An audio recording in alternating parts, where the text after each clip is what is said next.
Hello दोस्तों, नमस्कार। बात कर लेते हैं आज की दिन भर की सारी बड़ी खबरों की, जहां सबसे पहले आपको बताएंगे दोस्तों ईयू के बाद ब्राजील और कनाडा इंडिया संग करेंगे बहुत बड़ी डील। ट्रम्प पड़े अकेले, भारत बनेगा नया किंग। सबसे बड़ी जानकारी आपको बताने वाले हैं, लगे हाथों बताएंगे। उधर अमेरिका का सबसे खास दोस्त देश चला चीन की ओर, ब्रिटिश पीएम क्या दे रहे ट्रम्प को मैसेज। इतना ही नहीं दोस्तों, बताएंगे ईयू इंडिया डील के बाद कनाडाई प्रधानमंत्री ने ट्रम्प को दिखा दिया आईना, टैरिफ की धमकी के बीच रख दिया दुखती रग पर हाथ। इतना ही नहीं दोस्तों, जयशंकर जी खुद अमेरिका जाकर तोड़ेंगे चीन का घमंड, मार्को रूबियो की खतरनाक प्लानिंग जानकर आप भी जाएंगे चौंक। तो वहीं सुखोई 57 फाइटर जेट पर रशिया ने बड़ा दावा कर दिया भारत को लेकर, बताएंगे क्या दावा किया। साथ ही साथ ईरान की ओर बढ़ रहा अमेरिकी जंगी बेड़ा, डील करो या हमले के लिए रहो तैयार। डोनाल्ड ट्रंप की इस नई धमकी के बाद ईरान का भी बड़ा पलटवार दोस्तों, बताएंगे अब ईरान ने क्या कहा। तो वहीं आपको एक से एक बेहतरीन खबर बताएंगे, बस आप वीडियो के अंत तक बने रहिएगा। और खबरों में आगे बढ़ने से पहले अपने देश भारत की बढ़ती ताकत का दिल से समर्थन करते हैं तो वीडियो को लाइक करके इस चैनल को सब्सक्राइब करके बेल आइकन दबा के कमेंट में जय हिंद कह दीजिएगा। बात कर लेते हैं अब पहली सबसे बड़ी खबर की, जहां दुनिया की आर्थिक और व्यापारिक राजनीति तेजी से बदल रही है। अमेरिका के राष्ट्रपति ट्रंप की संरक्षणवादी नीतियों, ऊंचे टैरिफ और अनिश्चित व्यापार रुख के चलते अब कई बड़े देश अमेरिका पर निर्भरता कम करने की रणनीति अपना रहे हैं। इस ग्लोबल चेंज के सेंटर में भारत एक मजबूत और भरोसेमंद आर्थिक साझेदार के रूप में उभर रहा है दोस्तों। यूरोप, एशिया और उत्तरी अमेरिका के कई देश अब पारंपरिक वेस्ट सेंट्रिक मॉडल से हटकर पश्चिम पूर्व आर्थिक धुरी की ओर बढ़ रहे हैं, जहाँ भारत को दीर्घकालिक विकल्प और रणनीतिक संतुलन के रूप में देखा जा रहा है। जी हां, ब्रिटेन के प्रधानमंत्री कीर स्टारमर का चीन दौरा इसी बदलते वैश्विक समीकरण का संकेत है दोस्तों। पिछले 8 सालों में ये किसी ब्रिटिश प्रधानमंत्री की पहली चीन यात्रा होगी। इस दौरे का मकसद चीन के साथ बिगड़े रिश्तों को सुधारना और व्यापारिक सहयोग को दोबारा मजबूत करना है। बता दें, स्टारमर के साथ वरिष्ठ मंत्री और कई बड़े कारोबारी नेता भी शामिल होंगे। बीजिंग में उनकी मुलाकात राष्ट्रपति शी जिनपिंग और प्रधानमंत्री ली कियांग से होगी, जबकि शंघाई में व्यापारिक बैठकों का आयोजन किया जाएगा। रॉयटर्स के मुताबिक ब्रिटेन अब अमेरिका को एक अनिश्चित साझेदार मान रहा है और अपनी आर्थिक निर्भरता कम करना चाहता है। फिलहाल दोस्तों, चीन जो है वो ब्रिटेन का चौथा सबसे बड़ा व्यापारिक साझेदार है और 2025 के मध्य तक दोनों देशों के बीच व्यापार 100 अरब पाउंड से अधिक पहुंच चुका है। जी हाँ, तो दोस्तों वही अगर बात करें कनाडा की, तो अमेरिका के करीबी सहयोगी रहे कनाडा ने भी अपने विदेश और व्यापार नीति में बड़ा बदलाव शुरू कर दिया है। कनाडा के प्रधानमंत्री मार्क कार्नी मार्च के पहले सप्ताह में भारत दौरे की तैयारी कर रहे हैं। ये यात्रा ऐसे समय हो रही है जब ट्रंप ने कनाडा पर भारी टैरिफ लगाने की धमकी दी और उसे 51वां अमेरिकी राज्य कहकर विवाद खड़ा किया। कनाडा की विदेश मंत्री अनीता आनंद ने दावोस में स्पष्ट कह दिया कि कनाडा अभी या कभी भी अमेरिका का हिस्सा नहीं बनेगा। उन्होंने ये भी बताया कि कनाडा अगले 10 वर्षों में अमेरिका के बाहर अपने निर्यात को दुगना करना चाहता है। इसी रणनीति के तहत भारत और चीन को प्रमुख साझेदार के रूप में चुना गया है। जी हाँ दोस्तों, ग्लोबल साउथ के देशों में भी भारत की भूमिका लगातार मजबूत हो रही है। ब्राजील के राष्ट्रपति लुइस इनाजियो लुला दा सिल्वा फरवरी में भारत दौरे पर आ रहे हैं। वे एक बड़े कारोबारी प्रतिनिधिमंडल के साथ भारत पहुंचेंगे और भारतीय उद्योगपतियों के साथ व्यापक बातचीत करेंगे। ये दौरा इस बात का संकेत है कि विकासशील और उभरती अर्थव्यवस्थाएं भारत को केवल बाजार नहीं बल्कि रणनीतिक आर्थिक साझेदार के रूप में देख रही है। दोस्तों ये जानकारी हम आपको इसलिए बता रहे हैं कि कैसे दूसरे कार्यकाल में डोनाल्ड ट्रंप ने अमेरिका को बर्बाद कर दिया। जो देश अमेरिका से जुड़े हुए थे, अमेरिका की बातें मान रहे थे, आज ट्रंप ने इस टैरिफ नीति को अपनाकर, अपना सख्त रवैया अपनाकर, अपनी बोली में कड़वाहट ला करके उसने अपने आप से हर किसी को अलग कर दिया। दोस्तों अपने पैर पर कैसे बड़ा कुल्हाड़ी मारा वो आप साफ तौर पर इस खबर से समझ सकते हैं, देख सकते हैं कि उसका सबसे खास दोस्त जब ब्रिटिश चाइना जा रहा है, जिनपिंग के पास जा रहा है दोस्तों, तो इससे बड़ा एग्जाम्पल तो कुछ हो ही नहीं सकता। साथ ही कनाडा भी अब बाहरी बाजार को देख रहा है, जबकि अमेरिका उसके लिए बड़ा बाजार हुआ करता था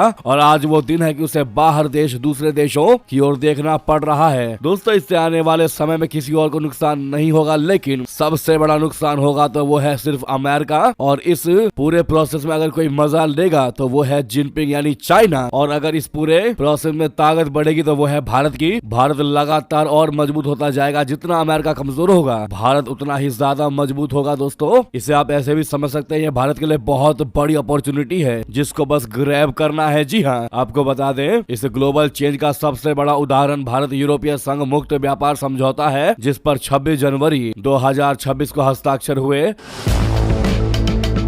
यूरोपीय आयोग की अध्यक्ष उर्सुला वॉन डेर लेयन ने इसे मदर ऑफ ऑल डील्स कहा है। ये समझौता दुनिया की लगभग 25% ग्लोबल जीडीपी और करीब 2 अरब लोगों को जोड़ता है। इसके तहत यूरोपीय संघ भारत को मैसेज भेजे जाने वाले लगभग 97% उत्पादों पर टैरिफ घटाएगा या खत्म करेगा, जबकि भारत भी चरणबद्ध तरीके से 93% यूरोपीय उत्पादों पर टैरिफ हटाएगा। दोस्तों, इससे भारत में यूरोपीय कारें, वाइन, चॉकलेट और प्रोसेस्ड फूड सस्ते होंगे, जबकि भारतीय टेक्सटाइल, फार्मा, इंजीनियरिंग और आईटी उत्पादों को यूरोप में बहुत बड़ा बाजार मिलेगा। दोस्तों, आपको बता दें कि इन नए वैश्विक गठबंधनों से अमेरिका असहज नजर आ रहा है। अमेरिकी ट्रेजरी सचिव स्कॉट बेसेंट ने भारत पर रशिया से तेल खरीद को लेकर सवाल उठा दिए, जबकि कनाडा को चीन के सस्ते सामान के खिलाफ चेतावनी दी गई। इसके बावजूद देशों का रुख साफ है, वे अब रणनीतिक स्वायत्तता चाहते हैं और किसी एक शक्ति पर निर्भर नहीं रहना चाहते। भारत के विदेश मंत्री जयशंकर जी ने कहा कि कोई भी देश ये उम्मीद नहीं कर सकता कि वो भारत के बाकी दुनिया से रिश्तों पर वीटो लगा देगा। यही सोच आज भारत को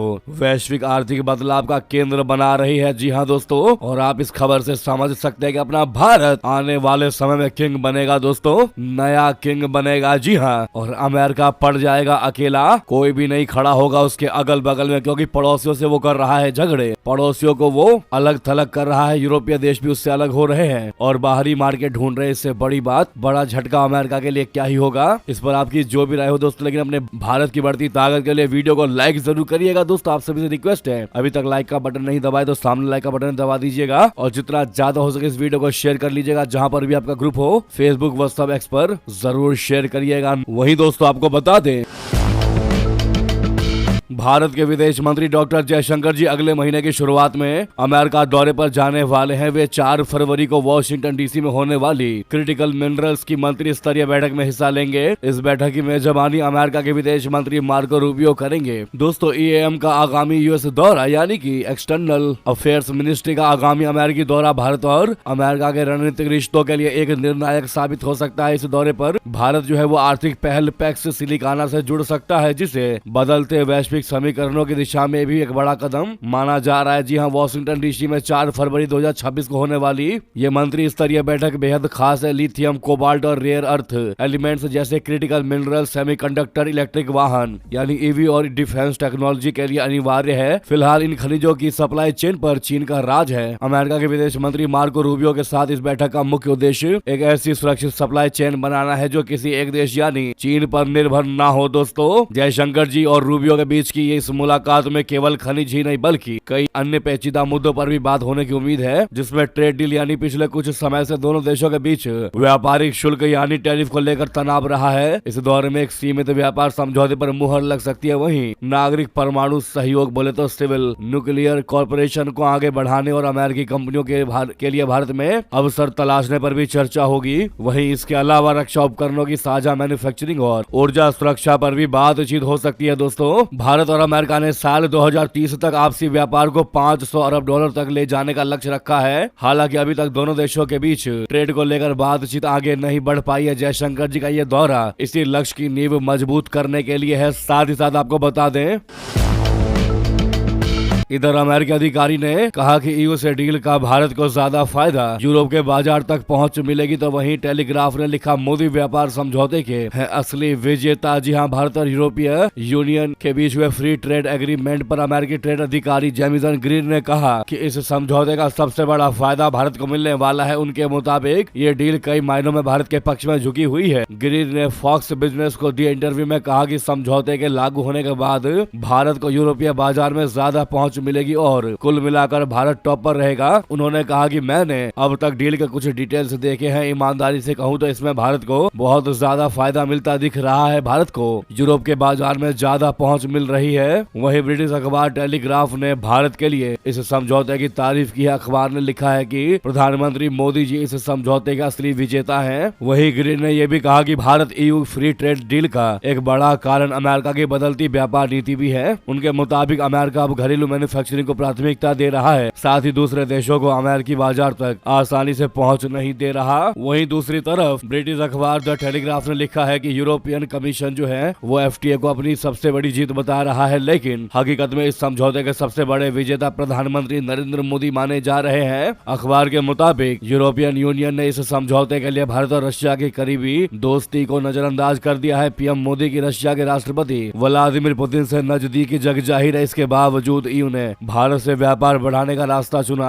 भारत यूक्रेन युद्ध के बाद रशिया से बड़ी मात्रा में कच्चा तेल खरीद रहा है। अमेरिकी राष्ट्रपति ट्रंप ने भारत पर 50% तक टैरिफ लगाकर दबाव बनाने की कोशिश की थी। इसके बावजूद भी भारत एक ऐसा देश बनकर उभरा है जो रूस, ईयू, चीन और अमेरिका सभी से एक साथ व्यापार कर रहा है। अकेला भारत ही ऐसा देश है दोस्तों जो आपस में दुश्मन बन बैठे देशों के होने के बावजूद भी इन सभी देशों से एक साथ डील कर पा रहा है। एक साथ भारत ने सबको साथ लिया है। जी हाँ, यही भारत की कूटनीति और रणनीति अव्वल नंबर की है पूरे दुनिया में। अमेरिकी ट्रेजरी सेक्रेटरी स्कॉट बेसेंट ने ईयू पर ही खुद के खिलाफ युद्ध को फंड करने का भी आरोप लगा दिया। ईयू का मानना है कि अमेरिका की कड़े टैरिफ और उसकी आक्रामक नीति ने अंतर्राष्ट्रीय व्यापार नियमों को कमजोर कर दिया है। ऐसे में यूरोप भारत जैसे बड़े बाजार की ओर तेजी से बढ़ा है। इसके चलते ईयू पर आरोप लग रहे हैं कि उसने भारत की रूस से तेल खरीद को नजरअंदाज किया है। साथ ही साथ आपको बता दें, सुखोई 57 फाइटर जेट पर रशिया का बड़ा दावा, कहा भारत के साथ जॉइंट प्रोडक्शन पर चर्चा जारी है। जी हां, भारत और रशिया 5वीं पीढ़ी के सुखोई Su-57E लड़ाकू विमान के भारत में संयुक्त उत्पादन की संभावना तलाशने के लिए तकनीकी पहलुओं पर चर्चा कर रहे हैं। रूसी एरोस्पेस कंपनी के एक शीर्ष अधिकारी ने बुधवार को यह दावा किया। हालांकि भारत की ओर से अधिकारी के दावे पर कोई रिएक्शन, कोई प्रतिक्रिया नहीं आई। Su-57 रशिया का 5वीं पीढ़ी का लड़ाकू विमान है जो स्टील्थ तकनीक से लैस है। रूस लंबे समय से इस विमान को भारत को ऑफर कर रहा है। रूस के यूनाइटेड एयरक्राफ्ट कॉर्पोरेशन यानी यूएसी के मुख्य कार्यकारी अधिकारी सीईओ वादिम बदेखा ने हैदराबाद के बेगमपेट हवाई अड्डे पर विंग्स इंडिया एयर शो से इतर रूसी संवाददाताओं से कहा कि आज हम इस अनुबंध पर तकनीकी बातचीत के उन्नत चरण में हैं। हमारे अनुभव को देखते हुए ऐसे अनुबंध होने वाले हैं जो कई दशकों तक हमारे सहयोग की दिशा तय करेंगे। सरकारी समाचार एजेंसी RIA नोवोस्ती के मुताबिक इससे पहले सरकारी हथियार निर्यातक कंपनी रोजोबोरोन एक्सपोर्ट के सीईओ अलेक्जेंडर मिखेव ने घोषणा की थी कि कंपनी नई दिल्ली को नवीनतम 5वीं पीढ़ी के Su-57E लड़ाकू विमानों की आपूर्ति के साथ साथ भारत में उनके उत्पादन और स्वदेशी AMCA स्टील्थ लड़ाकू विमान के विकास में सहायता की पेशकश कर रही है। साथ ही दोस्तों, आपको हम बताना चाहते हैं कि जैसा कि आप समझ पा रहे होंगे कि ठंड की वजह से थोड़ा गला बैठ गया दोस्तों, तो अगर आवाज में कोई परेशानी हो तो कृपया करके कॉर्पोरेट कीजिएगा। अगली बेहतरीन खबर की बात करते हैं, जहां पर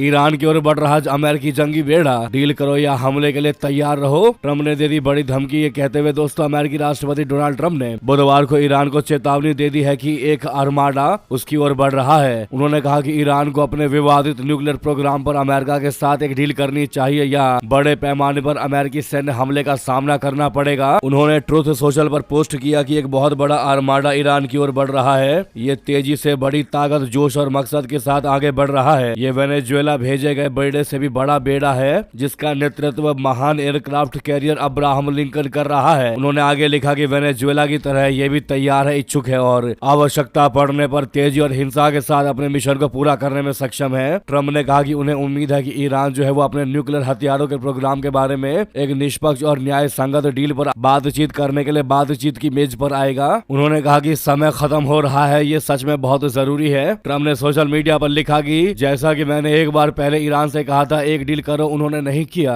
जिसके बाद ऑपरेशन मिडनाइट हैमर हुआ जिसमें ईरान का बड़ा विनाश हुआ। अगला हमला कहीं ज्यादा बुरा होगा, ऐसा दोबारा ना होने दे। अमेरिका ने जून 2025 में ईरानी परमाणु फैसिलिटी पर हवाई हमले के सैन्य अभियान को ऑपरेशन मिडनाइट हैमर नाम दिया है। अमेरिका का दावा है कि इन फैसिलिटी का इस्तेमाल न्यूक्लियर हथियारों में इस्तेमाल के लिए यूरेनियम को समृद्ध करने के लिए किया जा रहा है। तो वहीं दोस्तों डोनाल्ड ट्रंप की इस धमकी के बाद ईरान ने भी तगड़ा पलटवार किया।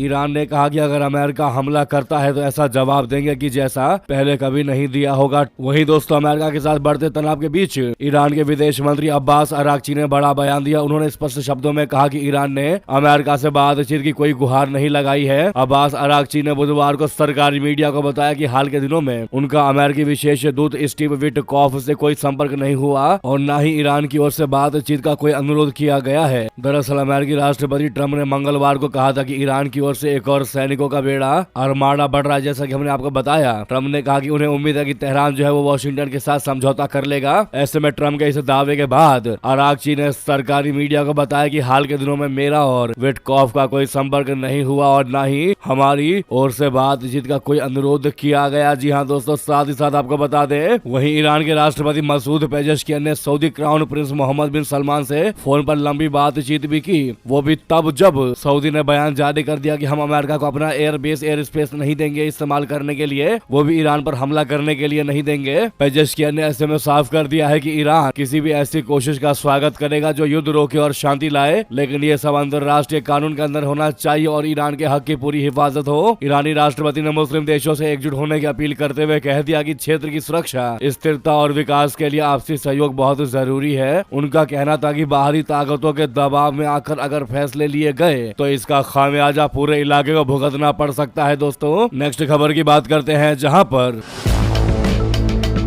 शेख हसीना के दिल्ली में भाषण का असर, बांग्लादेश ने रद्द कर दिया इंडियन इकोनॉमिक जोन प्रोजेक्ट। जी हाँ दोस्तों, भारत के साथ और बढ़ा दिया तनाव। बता दें, बांग्लादेश ने चटगांव के मीर सराय इलाके में प्रस्तावित इंडियन इकोनॉमिक जोन प्रोजेक्ट को रद्द कर दिया। यूनुस सरकार ने इसके बजाय उसी जमीन पर एक डेडिकेटेड डिफेंस इंडस्ट्रियल जोन बनाने का ऑप्शन चुना है। दोस्तों, ये ऐलान 2 दिन पहले बांग्लादेश इकोनॉमिक जोन अथॉरिटी यानी बैजा और बांग्लादेश इन्वेस्टमेंट डेवलपमेंट अथॉरिटी बीडा के एग्जीक्यूटिव चेयरमैन चौधरी आशिक महमूद बिन हारून ने हाल ही में चीफ एडवाइजर मोहम्मद यूनुस की अध्यक्षता में हुई एक high level governing board meeting के बाद किया। यूनुस सरकार ने यह फैसला नई दिल्ली में अबदस्त प्रधानमंत्री शेख हसीना के सार्वजनिक भाषण के बाद किया है। मोहम्मद यूनुस सरकार के इस फैसले से भारत बांग्लादेश संबंधों में तनाव और ज्यादा बढ़ने की आशंका है। जी हाँ दोस्तों, रिपोर्ट के मुताबिक भारत और बांग्लादेश में 2015 में मीर सराय इलाके में इंडियन इकोनॉमिक जोन प्रोजेक्ट को लेकर एक मेमोरेंडम ऑफ अंडरस्टैंडिंग को साइन किया गया था। इसके अंतर्गत बांग्लादेश के national special economic zone framework के अंदर मीर सराय में सैकड़ों एकड़ जमीन और बागेरहाट के मोंगला में एक और साइट को विकसित करना था। इसके लिए भारत ने बांग्लादेश को रियायती दरों पर लाइन ऑफ क्रेडिट भी दिया था। इस प्रोजेक्ट का मकसद भारत और बांग्लादेश में इंडस्ट्रियल कोलैबोरेशन और इकोनॉमिक इंटीग्रेशन को बढ़ावा देना था। यूनुस सरकार का दावा है कि बांग्लादेश की तरफ से इंटरनेशनल टेंडर की इजाजत देने समेत प्रोग्रेस के लिए बार बार रिक्वेस्ट करने के बावजूद कोई खास तरक्की नहीं हुई। बांग्लादेशी अधिकारियों का दावा है कि इस प्रोजेक्ट में दिए गए फंड का सिर्फ लगभग 1% ही इस्तेमाल हुआ। भारतीय कॉन्ट्रैक्टर ने बहुत कम दिलचस्पी दिखाई, जिससे प्रोजेक्ट को 2025 के बीच तक G2G फ्रेमवर्क से डिलीट कर दिया गया। दोस्तों, यानी डिलिस्ट कर दिया। अब यहाँ पर वो डिफेंस इंडस्ट्रियल पार्क बनाएगा। जी हाँ, अब ऐसे में भारत बांग्लादेश संबंधों में और ज्यादा तनाव बढ़ने की आशंका है। साथ ही साथ आपको बता दें, रशिया के इस दुश्मन देश ने लगाई छलांग औंधे मुंह गिरा पाकिस्तान। जी हाँ, दुनिया के सबसे ताकतवर देशों की रैंकिंग जारी। लिस्ट में कहां पर है कौन सा देश, बता दे दुनिया में इस समय जैसा कि मचा है उथल पुथल। इस बीच ग्लोबल फायर पावर ने 145 देशों की सैन्य ताकत की लिस्ट जारी कर दी। Global fire power military index 2026 की रैंकिंग में भारत जो है वो दुनिया की 34 सबसे बड़ी शक्तिशाली सैन्य ताकत बना हुआ है। दोस्तों, यह रैंकिंग किसी देश में सेनाओं की संख्या, टैंकर, फाइटर जेट, नौसेना, सैन्य बजट समेत 60 से ज्यादा फैक्टर्स पर आधारित है। इस लिस्ट में रशिया के दुश्मन देश ने लंबी छलांग लगाई है, तो वहीं पाकिस्तान एक बार फिर खराब रैंकिंग की वजह से दुनिया भर में एक्सपोज हो गया। जी हाँ, global fire power military index 2026 में रशिया दूसरे नंबर पर बरकरार है। यूक्रेन के साथ जंग में उलझने के बावजूद रूस के पावर में कोई कमी नहीं आई। मॉस्को के दुश्मन जर्मनी से लंबी छलांग लगाई है। 2024 में जर्मनी 19वें और 2025 में 18वें नंबर पर रहा। वहीं 2026 में इस देश ने लंबी छलांग लगाकर 12वां स्थान हासिल कर लिया। दोस्तों, इस रिपोर्ट में पाकिस्तान की रैंकिंग पहले से और ज्यादा खराब रही। 2024 में पाकिस्तान 9वें स्थान पर, 2025 में 12वें स्थान पर और 2026 में 14वें स्थान पर आ गया। दोस्तों, पड़ोसी मुल्क की खराब रैंकिंग का सबसे बड़ा कारण भारत की ओर से शुरू किया गया ऑपरेशन सिंदूर रहा। पिछले साल मई में भारत ने पाकिस्तान के अंदर मिसाइल और एयर स्ट्राइक्स किए, जिससे पाकिस्तान की एयर डिफेंस और बेस को नुकसान पहुंचा। इस हार के बाद पाकिस्तान की रैंकिंग गिर गई और जर्मनी ने उसकी जगह ले ली। दोस्तों, आप ये सामने दुनिया के टॉप 10 सैन्य शक्ति वाले देशों के नाम देख पा रहे होंगे, जहां पर पहले नंबर पर है अमेरिका, दूसरे पर रशिया, तीसरे पर चाइना, चौथे पर भारत, 5वें पर दक्षिण कोरिया, 6ठे पर फ्रांस, 7वें पर जापान, 8 पर यूनाइटेड किंगडम यानी ब्रिटेन, 9वें पर तुर्की और लास्ट 10वें नंबर पर इटली है। जी हाँ दोस्तों, ऐसे में कमेंट में आप लोग मेरा भारत महान जरूर कहिएगा, भारी मात्रा में कमेंट कीजिएगा। दोस्तों, साथ ही साथ आपको बता दें,